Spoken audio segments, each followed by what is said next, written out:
ಇನ್ನು ಕಳೆದ 10 ದಿನಗಳಲ್ಲಿ 3ನೇ ಬಾರಿಗೆ ಪೆಟ್ರೋಲ್ ಹಾಗೆ ಡೀಸೆಲ್ನ ಬೆಲೆ ಏರಿಕೆಯಾಗಿರುವಂಥದ್ದು. ಮೇ 16ರಂದು ಪ್ರತಿ ಲೀಟರ್ ಪೆಟ್ರೋಲ್ನ ಬೆಲೆ ₹3 ಹೆಚ್ಚಳ ಆಗುತ್ತೆ. ಮೇ 19ರಂದು ಪೆಟ್ರೋಲ್ನ ಬೆಲೆ ಪ್ರತಿ ಲೀಟರ್ಗೆ 90 ಪೈಸೆ ಏರಿಕೆ ಆಗಿತ್ತು.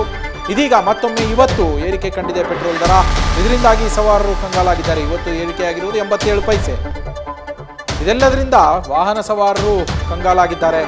ಪೆಟ್ರೋಲ್ ಹಾಕಿಸದೆ ಜೀವನ ನಡೆಯೋದಿಲ್ಲ ಅನ್ನುವಂತಹ ಪರಿಸ್ಥಿತಿ ಇರೋದ್ರಿಂದ ವಾಹನ ಸವಾರರು ಕಂಗಾಲಾಗಿರುವುದು. ಹಾಗೆ ನಾವು ವಿಡಿಯೋ ವಾಲಲ್ಲಿ ಗಮನಿಸ್ತಾ ಹೋಗ್ಬೋದು, ಯಾವತ್ತು ಎಷ್ಟೆಷ್ಟು ಪೆಟ್ರೋಲ್ನ ಬೆಲೆ ಏರಿಕೆ ಆಗಿದೆ ಅಂತ ಹೇಳಿ ನೀವು ಗಮನಿಸ್ತಾ ಇದ್ದೀರಾ. ಮೇ 12ನೇ ತಾರೀಕು ₹102.96 ಇರುತ್ತೆ ಪೆಟ್ರೋಲ್ನ ಬೆಲೆ. ಮೇ 12ನೇ ತಾರೀಕು ಇದ್ದಿದ್ದಂತಹ ಬೆಲೆ ಅದು ₹102.96. ಅದಾದ ಮೇಲೆ ಮೇ 15ನೇ ತಾರೀಕು ಮೊದಲ ಬಾರಿಗೆ ಏರಿಕೆಯಾಗತ್ತೆ. ಏಕಾಏಕಿ ₹106.17. ಆಗ ಆಗಿದ್ದಂಥದ್ದು ₹3.21 ಹೆಚ್ಚಳ. ಆಗ ₹106.17 ಏರಿಕೆ ಆಯಿತು. ಅದಾದ ಮೇಲೆ ಮೇ 19ನೇ ತಾರೀಕು ಎರಡನೇ ಬಾರಿಗೆ ಮತ್ತೊಮ್ಮೆ ಏರಿಕೆ ಆಗತ್ತೆ. ಆಗ ಬೆಲೆ ಆಗುವಂಥದ್ದು ಪ್ರತಿ ಲೀಟರ್ಗೆ ₹107.12 ಆಗತ್ತೆ. ಅದಾದ ಮೇಲೆ ಇವತ್ತು ಮೇ 23ನೇ ತಾರೀಕು ಮತ್ತೆ 87 ಪೈಸೆ ಏರಿಕೆ ಆಗಿದೆ.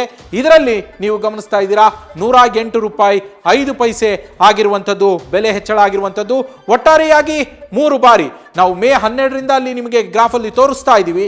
ಮೇ 12ನೇ ತಾರೀಕು ₹102.96 ಇದ್ದಿದ್ದು ಮೊದಲ ಬಾರಿಗೆ ₹3.21 ಏರಿಕೆ ಆದಾಗ ₹106. ಈಗ ಬಂದು ತಲುಪಿರೋದು ₹108.05. ಕೆಲವು ಕಡೆಗಳಲ್ಲಿ ₹109ವರೆಗೂ ಕೂಡ ಹೋಗಿದೆ. ನ್ಯೂಸ್ ಫಸ್ಟ್ ನಿರ್ಭೀತಿಯಿಂದ ನಿಮ್ಮ ಪರವಾಗಿ.